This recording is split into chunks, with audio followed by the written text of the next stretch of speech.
The following program is a PodcastOne.com production.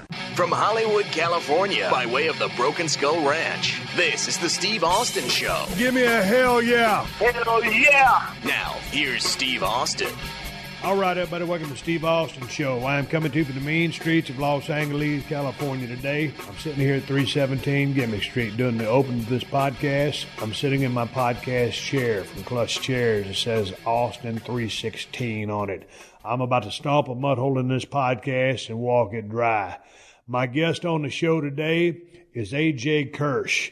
We used to call him Tumbleweed during the filming of Tough Enough during season 4, way back in 2011. Well, it turns out A.J. and I have been keeping in touch with each other for a long time. We don't talk every single day, but every now and then he'll call or I'll call or whatever and just shoot the shit and talk about what's up. A.J. just blew out his knee the other day, had some surgery, had everything fixed, and he called me out of the blue, and we were shooting a breeze, and I thought to myself, man, AJ, he'd be great for the podcast. Articulate, eloquent, always has something to say, and is very good at saying it.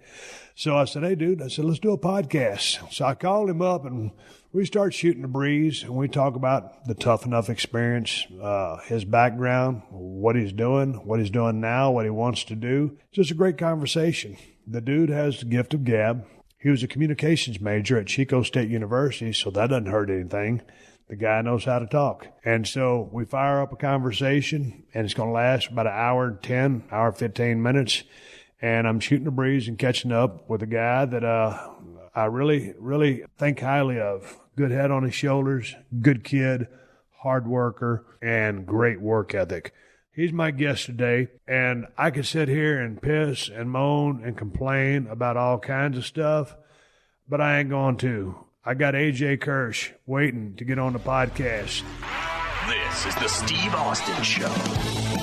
All right, official, check 1, 2, check 1, 2. This is Steve Austin coming from 317 Gimmick Street. I got A.J. Kirsch, one of my former contestants from Tough Enough. I don't even remember what season it was, but it was 2011. That's been, Jesus, as I do the math, at least 7 or 8 years ago.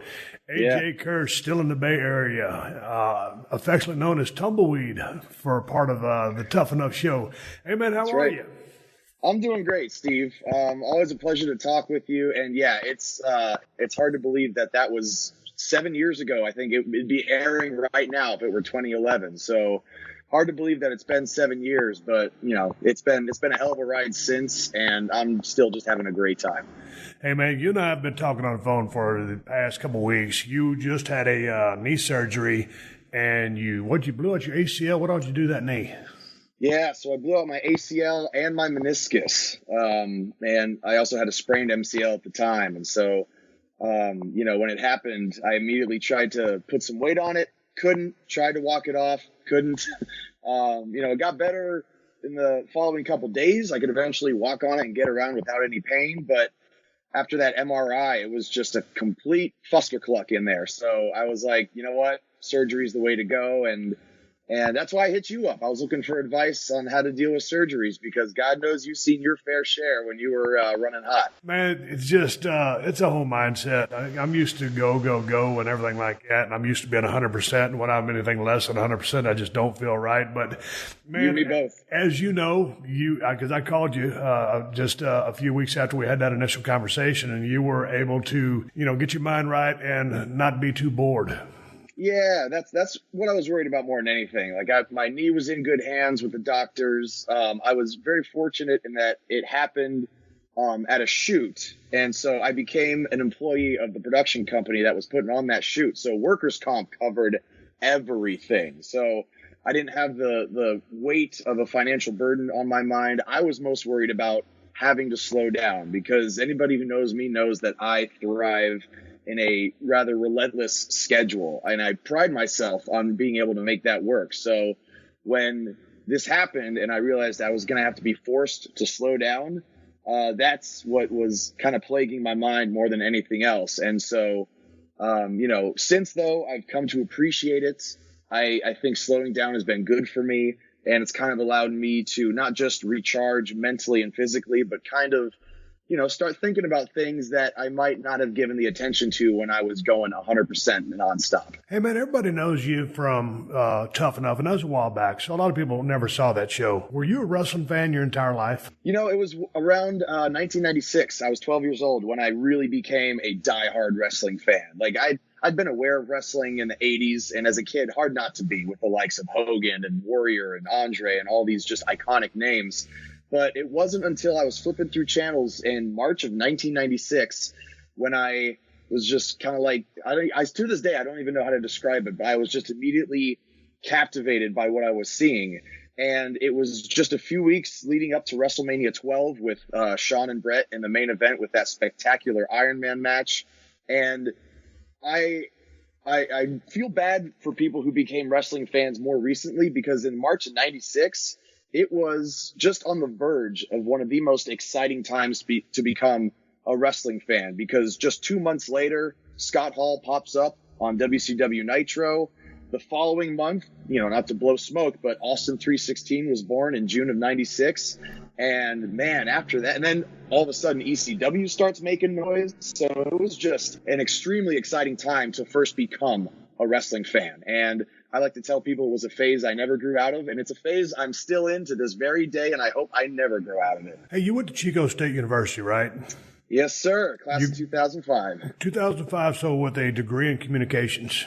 Communications, yep. And actually, at the time I graduated, I got my 4-year degree in 3 years because I wanted to get a jump start in pro wrestling. I knew my body had an expiration date, and I was like, I want to get in school to get out of school and get started wrestling. So what were you going to do with the communications degree? Well, the reason I chose that degree was because at the time, when I first got into college, I was actually a really shy kid. Like, I had not opened up.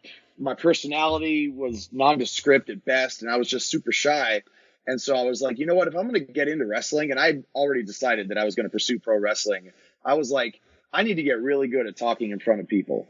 And so I took public speaking classes, argumentation and debate classes, critical thinking, mass media and propaganda. And all of these obviously play a huge role in the ability to not only talk in front of, but captivate an audience. And so I went from being like, I did a rookie speech tournament my first year, and it was about why people should respect pro wrestling. And this was, 2002 or 3. So it was back, even then, before it was still as, easily accessible as it is today. So I went from being a super shy kid my first year in college to being nominated to speak at my commencement ceremony when I graduated in 2005. And to this day, I maintain that they didn't pick me because I told them my speech was going to be about professional wrestling. So they picked a kid who, came from nothing and is first in his family to graduate. Now, don't get me wrong, super inspiring story, but I was like, I'm glad I got to college, but now that I got my degree, peace out. I'm going to become a professional wrestler. Hey, what kind of high school student were you? Because obviously you were highly driven in college, but how were you in high school? Were you valedictorian, or were you a really book smart kid? Book smart, yeah. Straight A's. I took a couple AP classes, so I already came into college with a couple units, which is what ultimately helped me graduate a year early. And none of it was exciting for me, but I was just like, if this is the game I have to play right now, then I'm just going to do the best I can with what they're asking me to do. So yeah, pretty much straight A student, 3.8 or 4.0 GPA pretty much all the way through. But as good as I was academically, I was a total dork socially. Like, me and my friends, our idea of a good time was just like staying up late playing video games. Like, I didn't get drunk until after my, senior year of high school. And I didn't, I was just kind of a dorky kid. But me and my friends, we had a lot of fun. And, it wasn't until, even I graduated college that I really opened up as a performer. Well, when you were in Tough Enough, I mean, good physique, you put a lot of time in the gym, you still do. Did you play high school athletics? Were you involved in sports at all? So there was a point in high school when I was really fed up with how I looked and how I felt, because I was a doughy kid and I just didn't really feel good about myself. And, I actually remember reading an interview with Mick Foley, who said, if you are too young to join a wrestling school, join your high school wrestling team, because a lot of the fundamentals that you learn in high school in amateur wrestling translate really well to professional wrestling. So I had a friend talk me into joining the water polo team the prior semester just to kind of get me in shape and to get me moving. Lost a little bit of weight there, and then and I joined the wrestling team because, man, that is going to get your ass in shape real quick, real quick. And so between my junior year and senior year of high school, I went from wrestling in the 189-pound weight class to the 154-pound weight class. And to this day, like, if anybody out there is listening and wondering how can I get a jump start on pro wrestling training, the drive and the discipline with your workouts, your diet, and training, all those things, to this day, I credit to joining the wrestling team in high school. So if you're wondering how to get a jump start, how to get in shape, join your high school wrestling team. What are you doing with respect? I know you're injured right now, but how are you doing your training, and how are you doing your diet and your macros and stuff like that? Yeah, well, so nowadays, since I got this bum wheel still, it's basically an upper body field day. So I'm just getting my pump on as much as I can at the gym. I haven't missed a day. Literally, the morning of my surgery, I woke up early and worked out, leg day, of course, because I knew it was going to be the last one for a while. And then the next day, I was back in the gym hitting upper body. But, you know, a wise man told me to not overdo it, to not push myself. I'm not trying to pack on any muscle. I'm just trying to keep the blood flowing, stay loose, and stay sane. I wonder who that was that told you that. Yeah, I don't know. He had a lot of other bullshit around it at the time, but he was on it with that one. Hey, man, let's go back and talk about your Tough Enough days. Yeah. What prompted you to join up and come on out there and be a part of that show? I think anybody listening to the show at one point has dreamed about being a WWE superstar or a professional wrestler. I know that there's this, you know, whatever you want to call it. Everybody's dreamed about stepping foot in that ring. And I decided somewhere in high school that I was going to give it an honest to God go. And so when I heard that they were bringing Tough Enough back, and I think to answer the question at the top of the show, technically it was season 4. And I think it's on the network too. So if you want to check it out, it's Tough Enough season 4 on the WWE network. And I saw that it was coming back, and I was just like, you know, somebody has to be on that show. Why not me? I think that's the attitude you have to have if you're pursuing anything. Like, it's like somebody's got to be in that spot. Somebody's got to get that award. Somebody's got to be on that show or whatever it is. Fill in the blank. It's got to be somebody. Why not me? And, you know, I got pretty good in high school with editing and shooting footage and putting together an application video. And I remember actually the moment I dropped it in the mailbox, I was just like, well, here goes nothing. Like, I had fun making it. If this is where it ends, then cool. But you know what? At least I gave it a shot, because there's nothing worse than coming across an opportunity and then wondering, what if? You have to act on it. And acting and failing is infinitely better than never acting at all. So dropped it in the mailbox, got a call from a casting director. And then after a series of extensive phone interviews, I was told to pack some bags, enough to last me 6 to 8 weeks.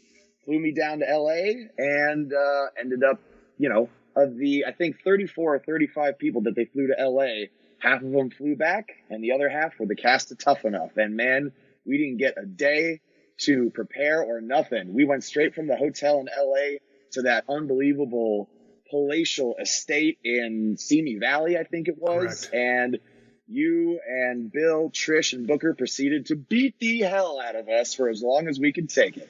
Yeah, and for anybody wondering, the name of that ranch is called the Hummingbird Ranch, and they tried to sell it a couple of years ago. They might still be trying to sell it, and it was like $100 million property. It was spectacular. I actually had, you know, they had the big house where you guys were staying, and I had my own little crib. Right. And then, you know, Booker, Trish, and Bill had they were kind of sharing living quarters. But man, I was out there. It was like golf course grass. I had my Hershey the Wonder Dog was still alive, and I throw the tennis ball for her out there.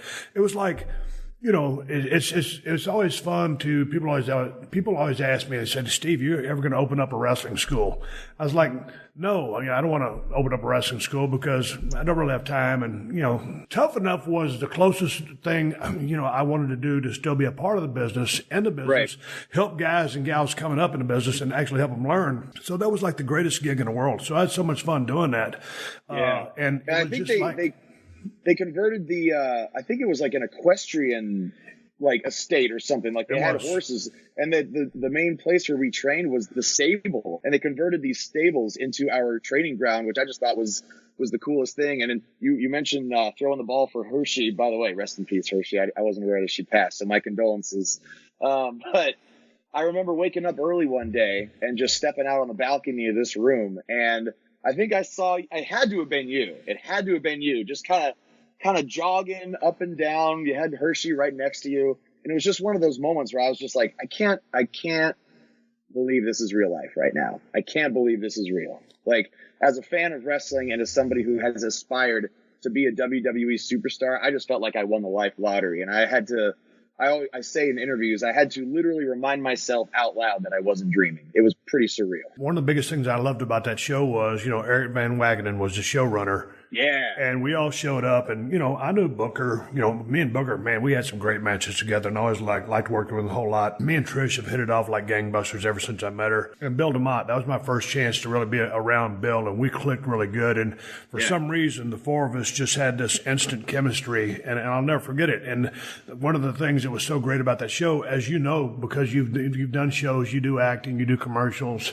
there's always an angle, there's always an agenda. There's a story to tell. Well, there's a story to tell, but the genius of Eric Van Wagenen during that was he'd come up to me and say, "Hey man, Steve, here's kind of what we're doing," and there were no notes, there was no paper, there were no scripts. It was really a total shoot as far as what we were doing. Bill would do his thing, Trish and Booker were wonderful, and they just told me, "Here's what we'd like to do," and then I would go out there and do it, and we would all do it together. So it really was about as close as you could get to a shoot as it could be, and that's why I enjoyed it so much, because I was completely at ease and at comfort being Steve Austin, Stone Cold Steve Austin, whatever. But from a contestant side, how was that for you? I mean, was it nerve-wracking going in? What were your expectations, and for a shoot, how did you jive with the other contestants, and as far as your day-to-day existence? Well, this was the first time I'd ever done anything like this. Like, I've done a couple reality shows since, but this was my first taste of any kind of environment where it's not you show up on set early in the morning and you go home that night. Like, you are in this as long as you can possibly survive. So to be in that kind of environment, first answer was nerve-wracking as hell, because I knew the pressure was on. I knew millions of people were going to be watching, and I'm trying to impress guys that I grew up watching, one in particular that revolutionized the business. And so I realized that, shit was on. And even I remember this moment specifically as well, like when Bill, Booker, and Trish, they start putting us through the paces, and then I hear this rumbling from behind me as we're all doing crunches, and I'm like, what the hell is that? And you ride in on this big-ass Harley or whatever it was, and then you just start marching around like a damn drill sergeant, and you had that stare, man. And I remember standing in line those couple times where I was on the chopping block to be eliminated, and you would just stand there and stare at us for what felt like an hour or something. And there was no music playing in the background. Like, that's added in for effect. It's just silence and this ring creaking as you're walking back and forth. And that stare, that stone cold stare, man, like on TV is one thing, but when you're looking into it and it's looking back at you, you're a scary cat. Thank you. Hey, what kind of training did you put in before you got there, just as far as your lungs? And had you had any professional wrestling training? Yeah, so I started training in 2003 at a school called Pro Championship Wrestling, which is currently based out of Oroville, California, about an hour away from Chico. So as I was earning my communications degree, I was also doing wrestling training 3 times a week. So I'd make the 1 hour drive the 1 hour drive back, and I would do that 3 times a week as I was going to school. So, I trained for 6 weeks, broke my ankle doing something stupid that I should not have been doing. So I had to learn that lesson the hard way. And then as I was healing up, they brought me back first as a referee to just kind of get acquainted with being in front of a crowd. And more than anything else, though, to learn how the guys communicate with each other and how to be a tool for the guys as the match is happening. And then they eventually put me in an angle where I was, on somebody's payroll and part of a faction and everything. And then I ended up getting my comeuppance, of course. But that's how I was kind of integrated into professional wrestling. And so I had my first debut match in 2005, and it seems like a long time when you say it, 2003 to 2005, but I was way more worried about not stinking the joint out the first time I went out there than just putting on tights and boots and, yeah, I'm a wrestler now. Like, I took it about as seriously as I possibly could, and I wanted that to show in my first match. Like, of course, everybody, they fantasize about what their first match might be like, but for me, the match went great. I wrestled my trainer, Mr. Primetime, so I was in really good hands. And he's actually still training guys at Pro Championship Wrestling. So I was in good hands. My mom and dad came out. My friends from high school came out, and they had to deal with me for years just talking about how all I wanted to be was a pro wrestler. So as far as the first match goes, I was thrilled and grateful to this day how it actually went down. Hey, this is Adam Carolla from The Adam Carolla Show. Bet Online continues to be your number one source for all your football betting action. Bet Online has more ways to get in and stay in on action. With the latest odds, news, and scores, even live in-game betting. From every NFL and college game to MLB, UFC, and NHL, futures as well. Bet Online remains your choice for sports wagering info. Head to the website today and take advantage of their industry-leading VIP program with level-up bonuses and weekly cash boosts. In between games, head over to BetOnline's casino with all the top Vegas-style games, including poker and live casino. BetOnline. The game starts here. Now, I was pacing around, kind of being scary or whatever you said. Bill was the guy. Bill was barking pretty loud back then. We actually had to rein him in a little bit. I think he's walking around stepping on people's heads and stuff like that. And I was like, this is a little much. What were your thoughts about Bill? I mean, because he rode you pretty hard, but I think he meant it in a good way.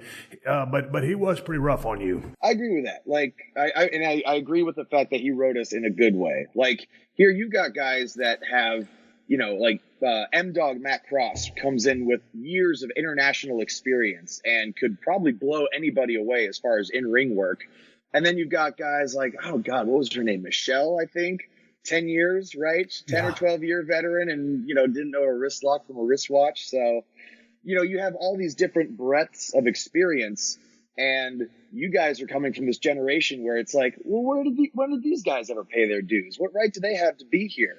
And so, you know, coming from a wrestling background with, I think, 5 years under my belt at that time, I understood that. So, of course, we would expect you guys to run us into the ground and see who wants to be here and just who's looking for their 15 minutes of fame. So, Bill, I always tell everybody, because I know there's been some controversy around him, but I always tell everybody, in my experience with Bill, he was tough, but every bit as fair. What did you think about Miss USA? I always mess her name up.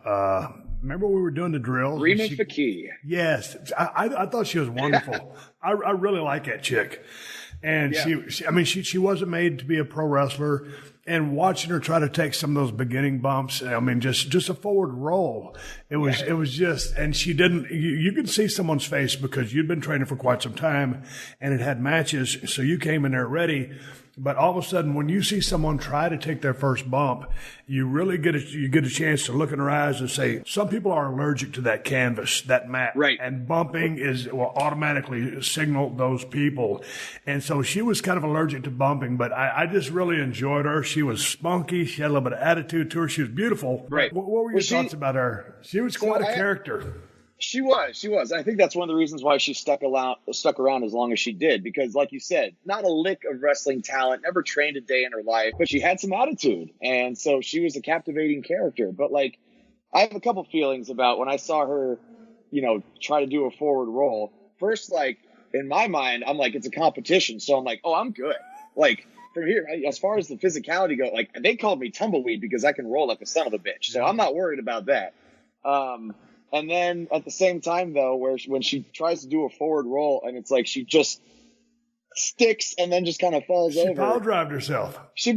Exactly. She ended up looking like an exclamation point. I felt good from a competition standpoint, but then I'm just kind of like, oh, man. Like, I remember my first day, and like I was able to get through forward rolls pretty good. But you're right. Some people, you know, they look back at the canvas before they bump like it's not going to be there when they throw themselves back. And so it's not easy to get that, for lack of a better term, that trust with the canvas, and just knowing that you breathe out, you tuck your chin, you protect yourself, you'll be okay. As soon as you start second guessing yourself, and I think that's what messed her up with the forward rolls. She was going, and then she's like, oh no, and then started thinking about it too much, and then just ended up keeling over, which is a problem I think a lot of people have.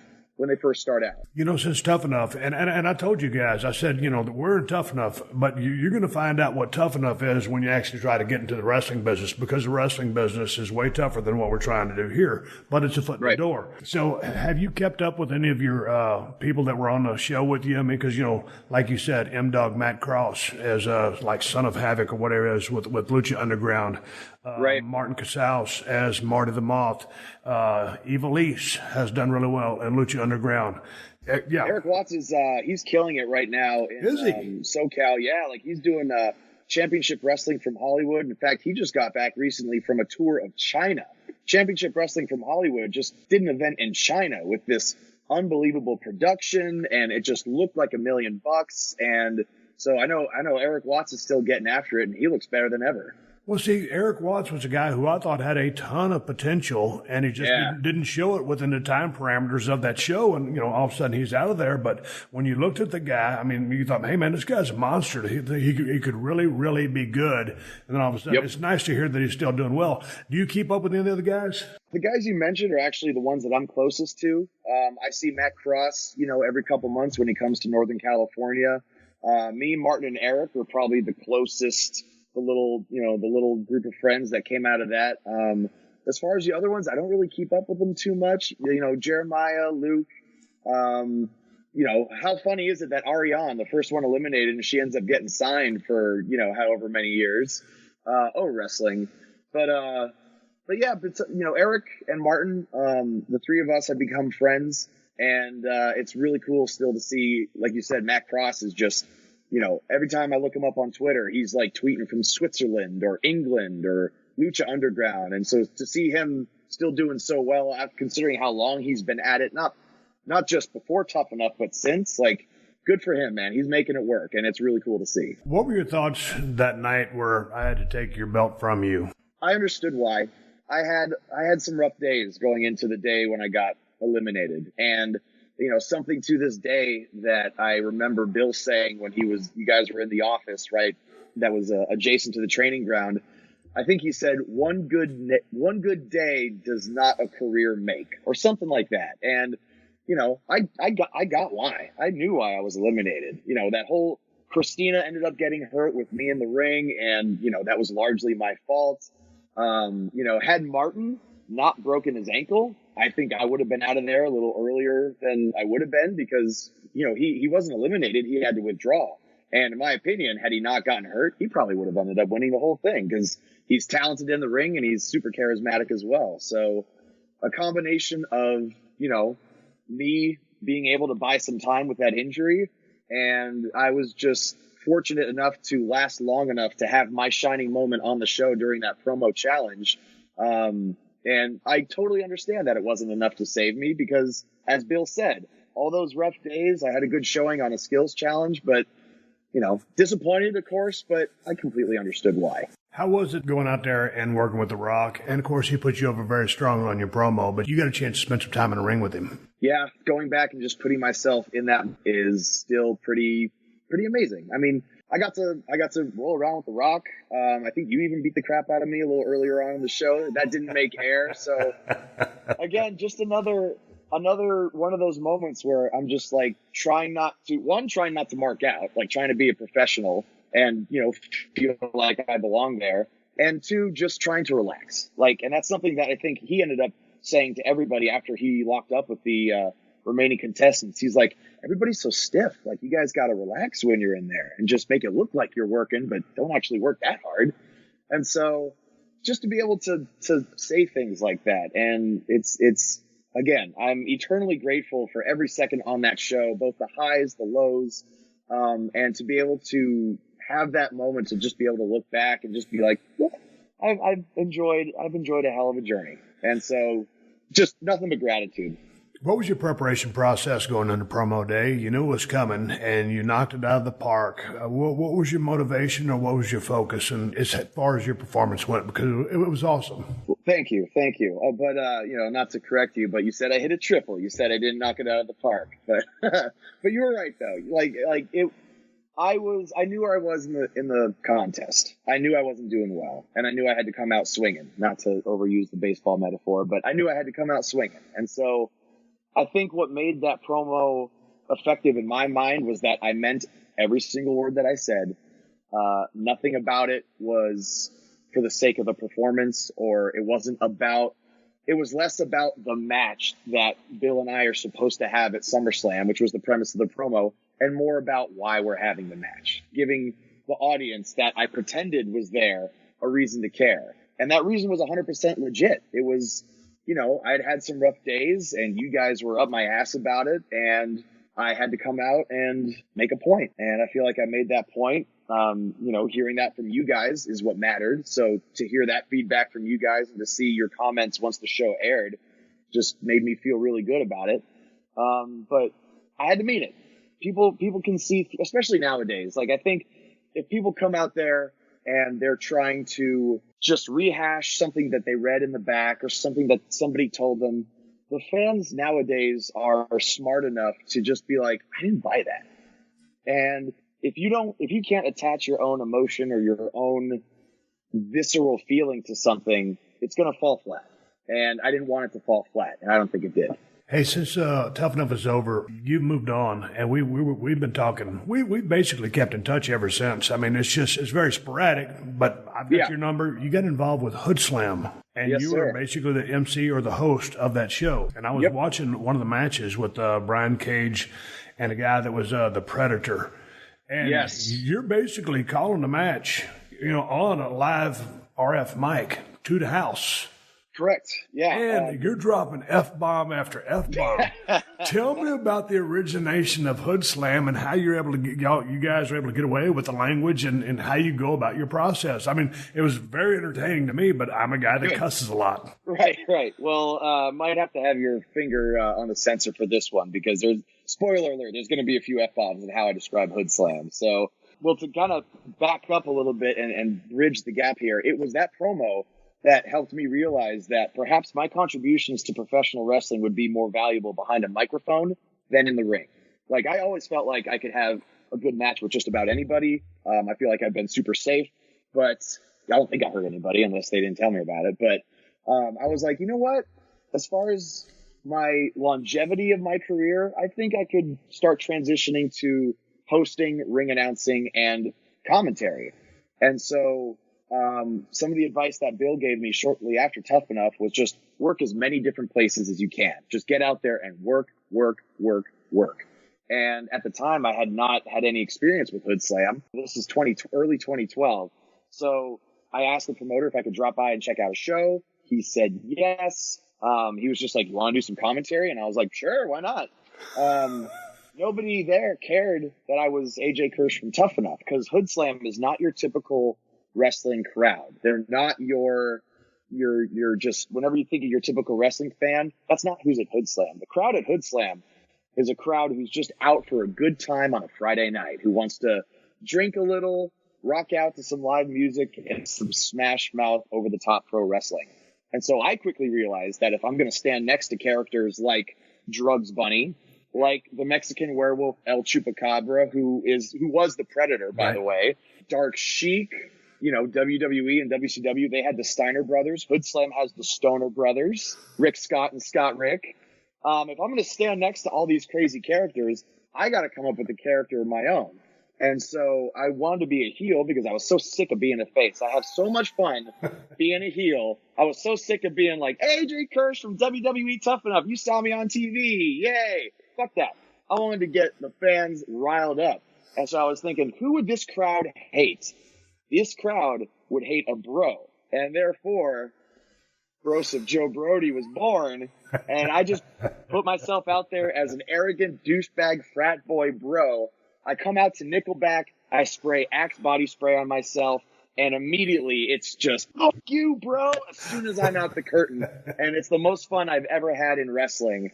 And we do, like you said, so I do the hosting, the ring announcing, and the commentary is live.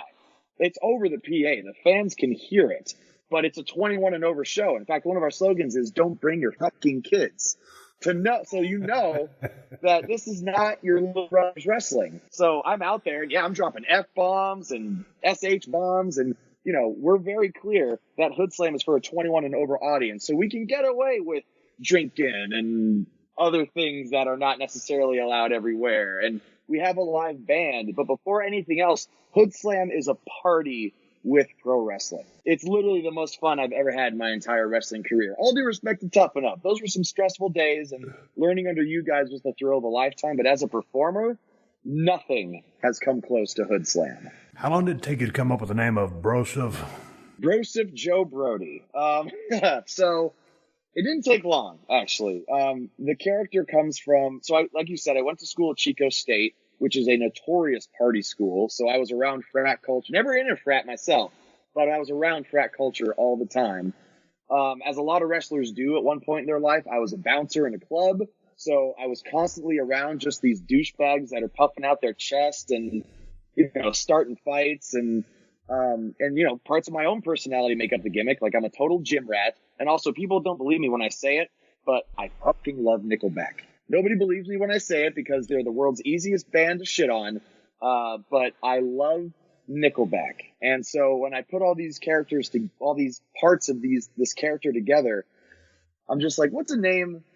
Like, I'm a firm believer that if you can't describe somebody's gimmick in 10 to 15 seconds, then you're not gonna get anybody's attention. Stone Cold Steve Austin is a beer-swilling, finger-flipping redneck that has a particular affinity for beating the crap out of his boss. I'm sold. I'll watch that all day. So Broseph Joe Brody is an arrogant, ultra-masculine douchebag bro who sprays Axe body spray on himself and tags bro at the end of a sentence like it's a period. Like, I have a very extensive vocabulary. Don't even get me started.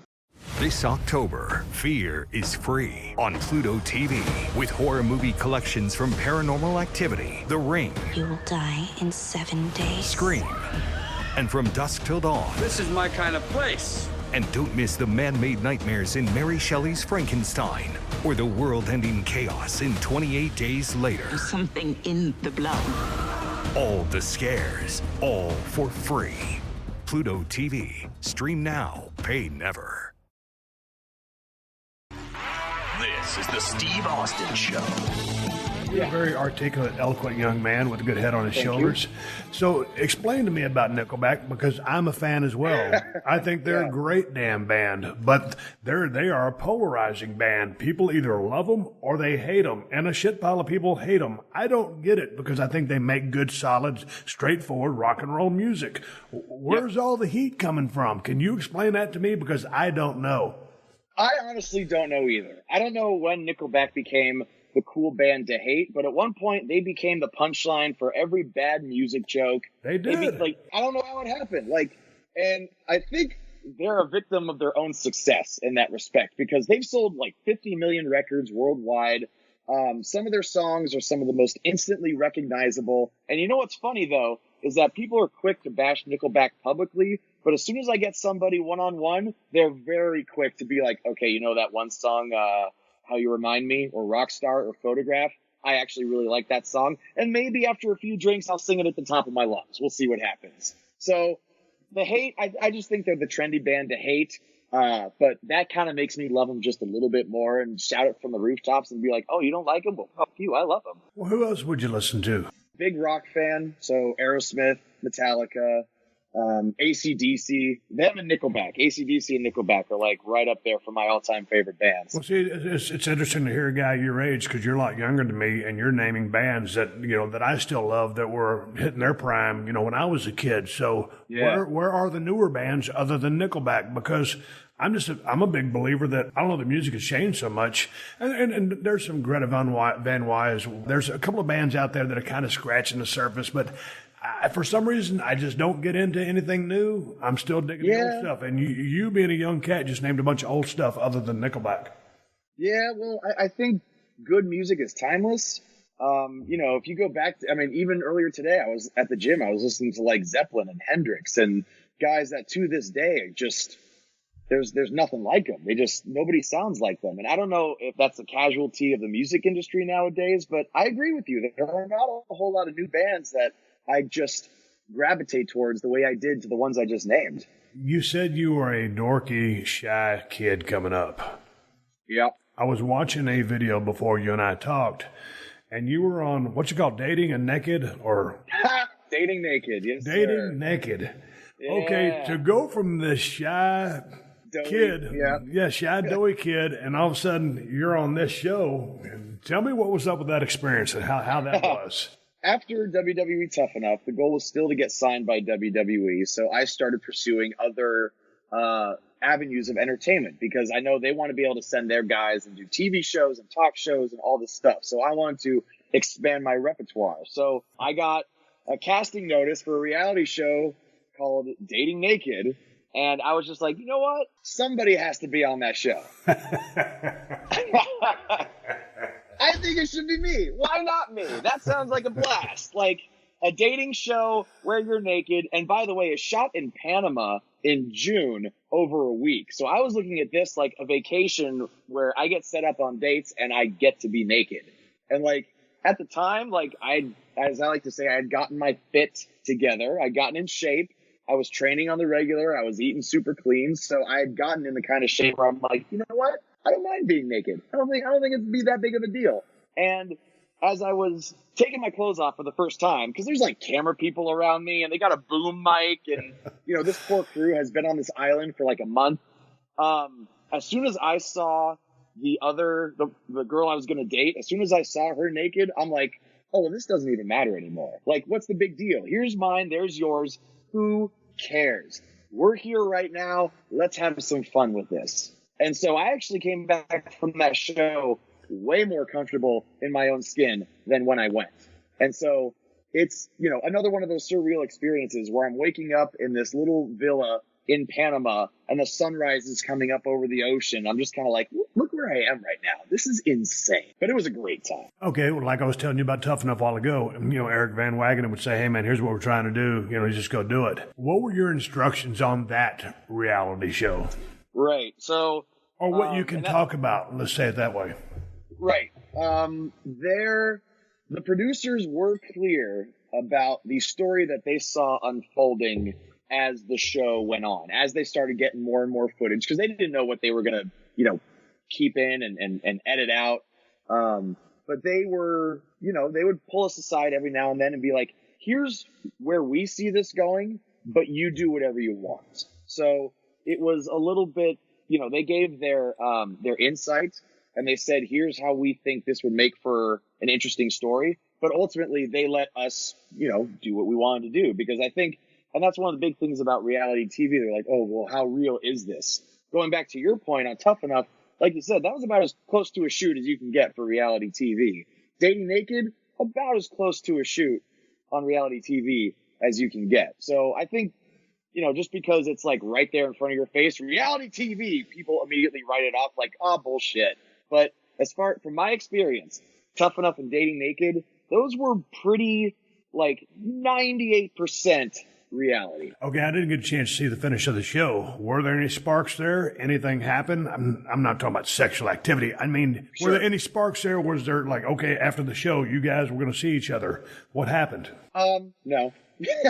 No, there were not. Me and the girl, we did end up like choosing each other, so we ended up matching at the end. But to be quite honest, for me, it wasn't a choice; it was a lack of options.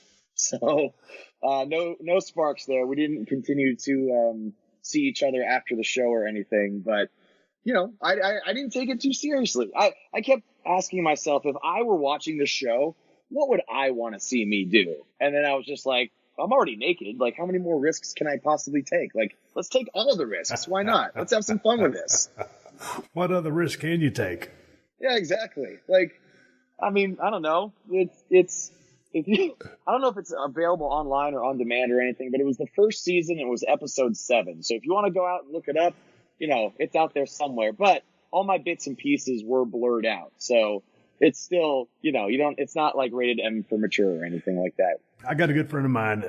He's my stunt double in Vancouver, British Columbia, Paul Lazenby. Oh my God. Yeah, he and I are friends on Twitter. We DM like weekly. Oh, okay. Jesus Christ. Paul is a super sharp guy, very smart, been in the pro wrestling business, stunts. He's doing acting now, as you are. He's been really successful. He's getting busy. And so we're very good friends. As I look at you, you're still a white meat, clean cut baby face. You know, you could be a heel at Hoodslam, but to me, you're this all-American kid. and I don't picture you bouncing. Tell me how you got. And I know you're on a high school wrestling team, so that gave you some tricks. Right. But and like Paul says in his book, everybody's got a bouncing story. You got a favorite bouncing story for me? And well, first of all, and tell me how you got involved. This shy kid who was kind of a geek with no self-confidence or maybe some self-esteem issues, which you don't seem to have anymore. And now you're a bouncer playing the tough guy at the club. Right. So, I mean, I was just looking for a job. Like at the time, I was just looking for work. I had, let's see, this goes back a little bit. So first I got set up I got talked into doing this gig to raise money for a San Francisco based wrestling promotion that's no longer around called Fog City Wrestling. And they did a fundraiser at a bar where they had a raffle. And one of the prizes was win a date with a wrestler. And I was the wrestler. So the woman who won, we ended up talking. And she ended up putting me in touch with somebody who was looking for a bouncer, looking to hire a bouncer at the place where they looked. And, you know, I'm 6 feet tall. I'm 200 pounds. I'm not particularly imposing.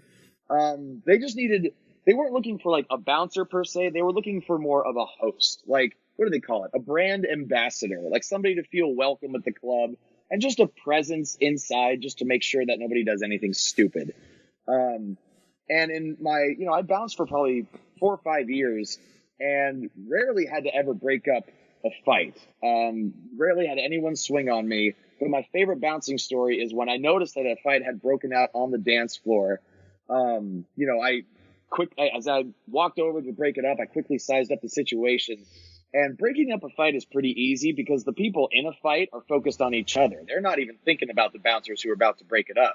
So I come from behind and actually, of all things, I put my left arm around his throat, come underneath his right arm with my right arm. So I pretty much locked him in a Taz mission because I saw Taz use at one point. I'm just like, if I could sink that in real life, nobody could do dick.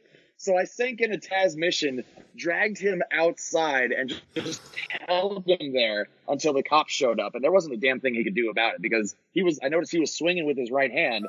So I had that half Nelson on, and every time he would struggle, I would just squeeze a little bit tighter until the cops showed up. So my favorite bouncing story is sinking in a Taz mission to break up a fight. What are you doing right now? I see all this list of things that you're doing as far as hosting or MCing with the bad will. What are you doing right now other than your rehab process? Are you able to work? Are you able to MC? What are you doing to support yourself financially? Yeah. I'm lucky that this injury has not impacted my ability to talk, as the last 40 minutes, has been crystal clear. So I'm still hosting shows. I'm still hosting, ring announcing, doing commentary, and I'm having a blast doing it. Between what I'm doing with wrestling right now and acting, not only I'm making money, I'm saving money. I'm able to put money away into my retirement every week. And I'm in no debt of any kind. So again, I hate to sound like, a broken record, but super grateful to be where I'm at right now because I'm doing exactly what I want to do right now to make a living. And even with this injury right now, it's slowed down my productivity a little bit. But as you said at the top of the episode, we're so used to go, just nonstop that I think mentally getting used to the idea of being okay with slowing down is ultimately going to be really good for me. And I'm glad that I don't, like I said, workers' comp as far as treatment for the injury is covering everything. So to not have that financial burden is just, absolutely amazing. When you go out and you auditions for these commercials or parts and whatever, has your communications degree, background, experience helped you with this process? And what is your mindset going into these things? Because for me, when I rolled into an audition, I would be out in my car in my Bronco, and I'd be going over my lines. And I'd think, all right, dude, you got no business being here. There's no way they're going to want a bald-headed guy with a goatee with a right arm that doesn't straighten out all the way. So F it. Don't be nervous. Just go in there and just be you.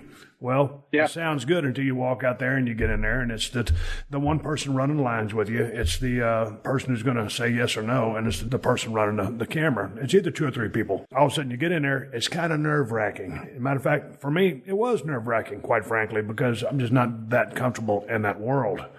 So did your degree help you, and what was your thought process going into the interview process? My degree did help me, just getting used to talking in front of an audience. And when I say audience, I mean it could be an audience of one, which is oftentimes That's way the worst. more intimidating. Yeah. It's the worst. The fewer people in the room, the more pressure, because you are under a microscope. Like, I can, Hoodslam draws almost 1,000 people every month. I can walk out there and own that entire crowd. But if it's just one person reading lines and one person running the camera and knowing that they're making the decision, it's like, oh man, shit's on right now.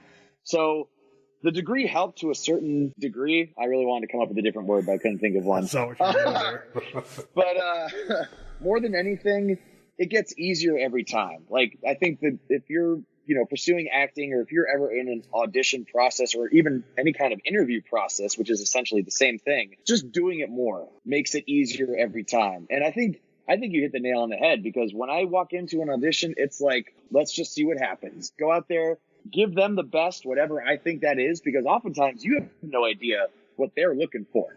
It could just be, they like your face, they like your smile. In your head, Steve, you could be like, oh man, they're going to hate my fucking Texas accent. But you read the lines and you walk out the door and they could be like, man, I want that Texas accent. Like I didn't know I even wanted that, but now I want that. So I've even heard stories of guys that walk in and completely botch auditions, and they end up getting the role because, they had something that whoever's making the decisions wanted. And so I'm just kind of like, whatever happens, happens. Know your lines. Walk in as prepared as possible. But just do the best that you can do.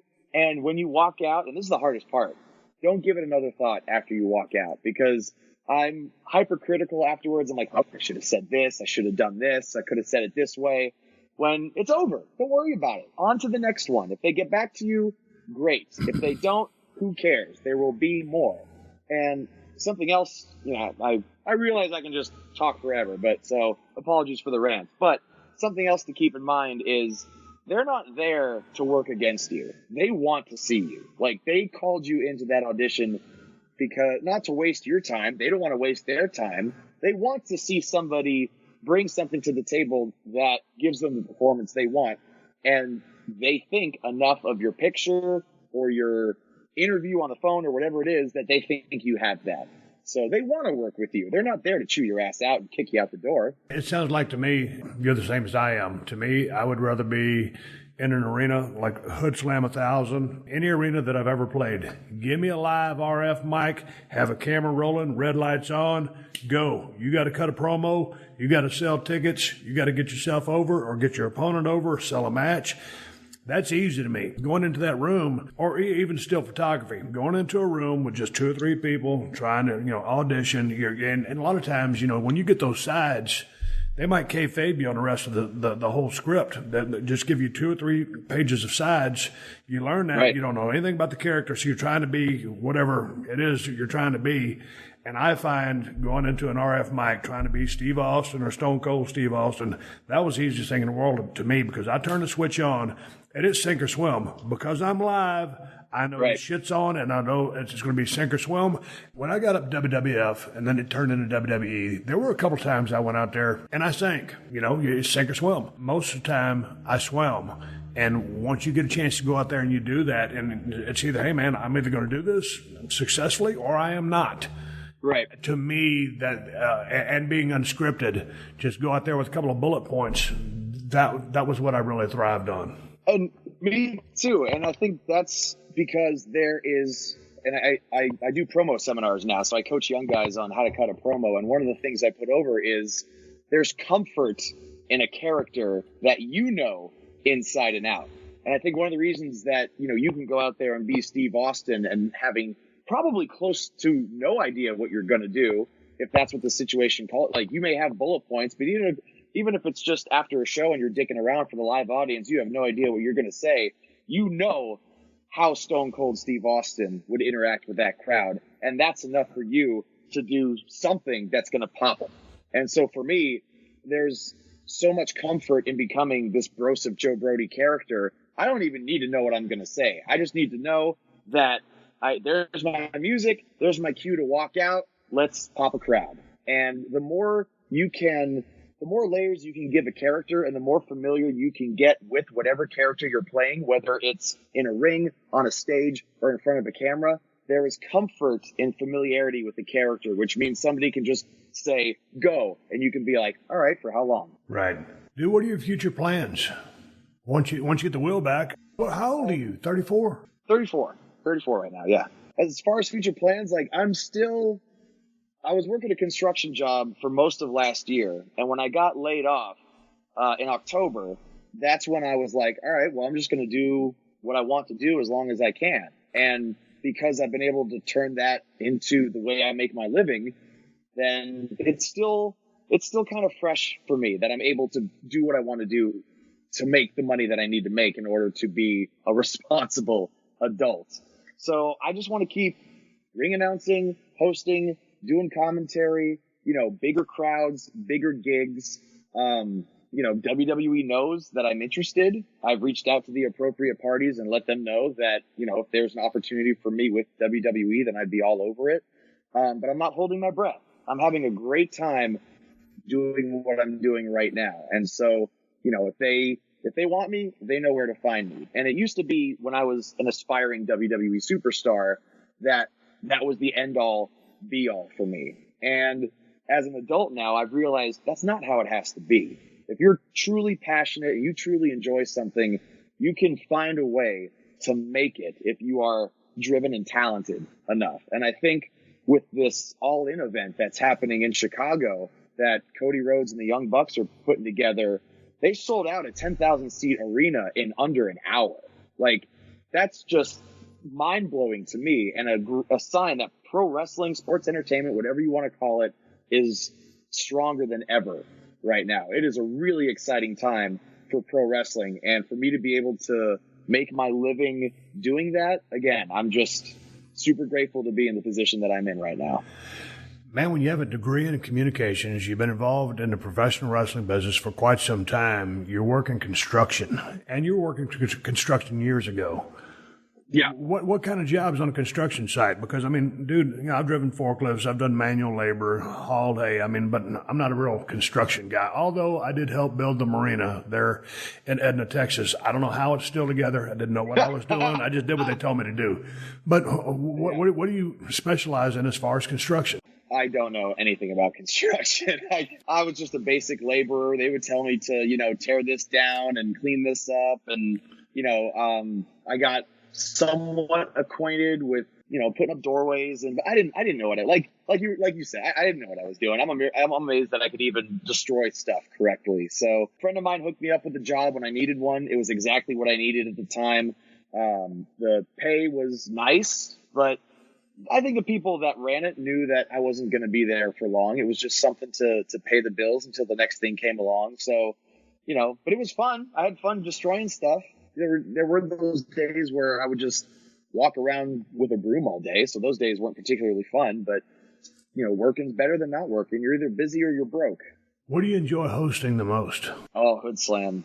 Not even a contest. And like I do, I don't just do wrestling stuff. I do burlesque shows, and I've hosted music festivals, and I've hosted stages at expo, like fit expos, and if there's a stage and a mic, I want to be able to own it. But it's hard to even describe how I feel at Hoodslam. I describe it as a jubilant madness because it really is just an asylum of fun. And as somebody who grew up a wrestling fan, who's in pro wrestling, who is a performer in as many different avenues as I can be, nothing makes me feel more alive than Hoodslam. And so that still goes on still once a month in the Bay Area? Every first Friday of the month at the Oakland Metro Opera House. And depending on when this airs, that actually means our next show is Friday, June 1st. And, if you're interested in checking it out, you can get tickets on eventbrite.com just by searching Hoodslam. But remember, it's 21 and over. Don't bring your fucking kids. Describe the crowd that comes up to Hoodslam. Mostly a young crowd, but you're going to see some people there who are in their 40s, 50s, and even my mom, God bless her, she's in her 70s, and she comes out to every Hoodslam that she can. And they're just like I said, they're not your typical wrestling fan. We do have a lot of hardcore wrestling fans that are there, and it makes putting out these different wrestling references that only they get a lot of fun, because me and everybody in the locker room, we're all just a bunch of wrestling dorks. Like, we're all trained pro wrestlers, but we all grew up wrestling fans.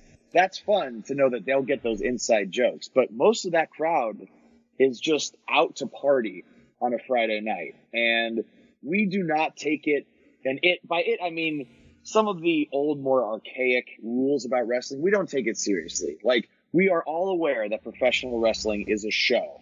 And so we take that to the most absurd degree we possibly can. If we try to present it as legitimate athletic competition, we're not fooling anybody at this point. Like, let's be honest about what professional wrestling really is. It's performance art. And if the only genre of performance art that we had was, if it was just one single genre, it would get boring real quick. You know, like if movies were only Disney movies, we would get sick of it real quick. There's no reason that we can't bust open professional wrestling to make it as accessible to as many different people as possible. And I think you've got strong style and British style, lucha libre and American style, but beyond that, there's no story you can't tell in pro wrestling. And Hoodslam tells some of the most insane stories that you've ever heard in your life. There's nothing we can't do in Hoodslam. When I told my mother I was going to get into pro wrestling, she goes, "Okay, Steve, that's fine. Just change your last name." She was kidding because, she didn't want the embarrassment. She knew there's no way I was going to make it. You have a degree in communications. When you started getting into this world, what did your mother think? And now that she goes to the shows every now and then, what does she think about your career choice and how much you love this business? At the time, I was just a 13, 14-year-old kid, so it may have just been like, "Oh, that's nice. Like, whatever you want to do, I'll be proud of you, whatever you do." So she was supporting from day one, and my dad was too. They were both great about just being like, "Hey, if that's what you want to do, then go do it. For the love of God, finish college. But if that's what you want to do, go do it." They've been supporting me since day one, and my mom, when she comes to Hoodslam, she has such a good time. Like, and I was worried about it at first because, like you said, I'm dropping F-bombs and I'm crude and vulgar, and like, I don't give a shit when I'm out there. Like, I just let it fly. And so I was worried about doing that in front of my mom, just thinking she'd be, I don't know, embarrassed or not approve or something. When she's out there, she is beaming ear to ear. Like, she could not be more proud. And, I couldn't be more thankful to have her and my dad's support just throughout my entire career. They've both been absolutely amazing, but it's pretty special that my mom's there at ringside and I can, pour a little Jack for her when I'm making the rounds with my Jack Daniels bottle. Dude, do you have brothers and sisters, or are you the only one? I got a sister who's 2 years younger than me, and we didn't get along particularly in our high school days, but now that we're full-grown adults, we get along great, and she's awesome. She's kind of amazing. She co-founded a solar company in Oakland called Powerhouse, and she's killing it, man. She's doing a hell of a job. And, Emily, I'm super proud of you. Keep up the great work. Hey, you got the wheel you're healing up. What's the rehab process on this? I know, but give me a timeline of when you think you'll be back 100%. So they told me I was going to be in a brace and crutches for about 6 weeks. So that means another month or so. PT has already started, and I'm pretty much doing that as much as I possibly can until they tell me, too much. But they probably told me I'm not going to be 100% for 5 or 6 months. So that's kind of rough. But like I said, I've transitioned my contributions in wrestling to behind a microphone. So I don't need to be physically 100% to be able to contribute the way I contribute nowadays. You mentioned that bottle of Jack Daniels. Do you drink? No, not really. That's what I figured. I knew you're a body guy. Me. Yeah. It's not for me. That's good. It's like I said, Hoodslam, it's a party. And so one of the things I do to kind of to throw in some nostalgia, I'll go out with as the band starts playing, I'll go out with my bottle of Jack and I'll give each side the Hulk Hogan ear. And whichever side's loudest, I'll go to that side of the ring and treat them with a couple of shots straight out the bottle. It's a great time. It's a great time. What's next for you? PT is my priority right now, but as I'm healing up, I'm not sure what's next, to be honest. Like, how serious are you about the acting? It's a good question. I'm busy enough right now as it is. It's not going to make or break my life if I win an Oscar or not. I don't know that I love it as much as I love wrestling. And so I don't know how much, because you and I were talking about like looking into acting classes, and, you know, I looked around in the Bay Area and just to see what's out there. And I'm like, I don't know that it's enough of a priority that I want to devote that time to getting that much better in acting. You know, I'm still having a great time doing all the things I'm doing at the level I'm doing it. I don't know if I want to make that my primary focus because I get bored easily. I think if I were to just do one thing day in, day out, I don't know that that would be good enough for me. I don't know that would keep me super interested. So I like having my fingers in a lot of pies right now. Man, when someone asks me what I see myself doing in 10 or 20 years, I never know because I don't even plan tomorrow. You know, I just kind of wake up. I got a brother that's 2 years older than me. He has everything planned out. He has everything mapped out, and that's how he rolls. And I respect that, but it's not for me. 10, 20 years down the road, where do you see A.J. Kirsch? With a house somewhere in the Bay Area, you know, a wife, a kid, a dog, a driveway, a porch, maybe a little yard. I can see myself doing the exact same things that I'm doing now. I don't think maybe the Broseph thing at 54 might be a little bit weird. I don't know if I could get away with that. But I think I'm going to love pro wrestling till the day I die. I think I'm going to love performing in general. And I think I'm going to keep finding ways to keep it interesting for myself. But, you know, I'm kind of the same way. Like, I couldn't tell you what I'm doing. If I'm happy when I go to bed at night and I'm happy when I wake up in the morning, then, you know, I think I'm doing okay. Dude, you're in the Bay Area. Are you in between San Fran and Oakland? Where kind of specifically are you? Don't give me your actual address, but... Right. I'm at 318 Gimmick Street. Yeah. Are you closer to Frisco? Yeah, I'm in Berkeley, which is right next door to Oakland. Before we wrap up, social media, Twitter, Instagram, Facebook, where can people find your website and talk about this Hoodslam event coming up? Yeah. Twitter, Instagram, they're both at AJ Kirsch. That's KIRSCH. You can like me on Facebook. It's facebook.com/I am AJ Kirsch. And I've also got separate social media for Broseph because I like keeping some separation between the two.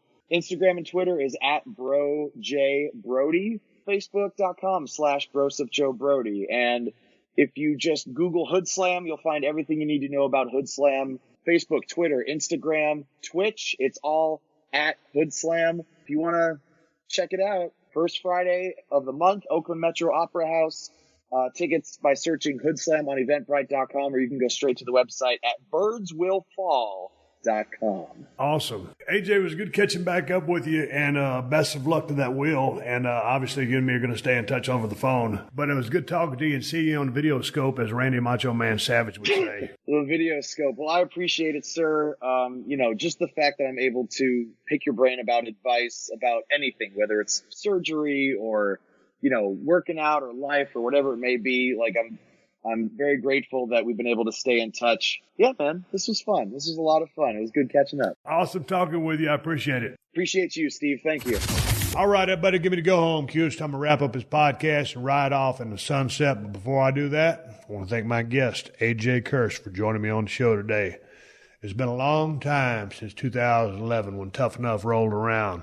I've stayed in touch with AJ and a couple of those cats, and it was great talking to AJ and catching up with him. He's a very bright young man with a very high work ethic. I'm looking forward to him rehabbing his knee, getting back on track, and pursuing the things that he wants in his life. He's a very determined guy. He knows what he wants, and I suspect that he'll be highly successful from here on out. Thanks for joining me on the podcast, AJ. It's a pleasure to talk to you. Hey, man. ProWrestlingTees.com/Steve Austin has all the Broken Skull Ranch shirts that I've been wearing on Broken Skull Challenge. That show is over. It was not renewed, but the shirts are still available, and they're at ProWrestlingTees.com/Steve Austin. And the best damn IPA on the planet, and I can vouch for it because I know beer and I know IPAs, is Broken Skull IPA from El Segundo Brewing Company. You can get Broken Skull IPA at Whole Foods and Total Wines if you live in California. If you don't live in Cali, check InsideTheCellar.com and see if they ship to your state. And if you're looking to get a badass pocket knife, I got two of them. The Cold Steel Broken Skull knife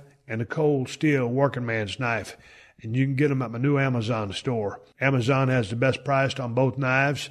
Just go to amazon.com/shop/Steve Austin. Folks, I am on social media, Twitter and Instagram, at Steve Austin BSR. And until next time, my name is Steve Austin, and I'll catch your ass down the road.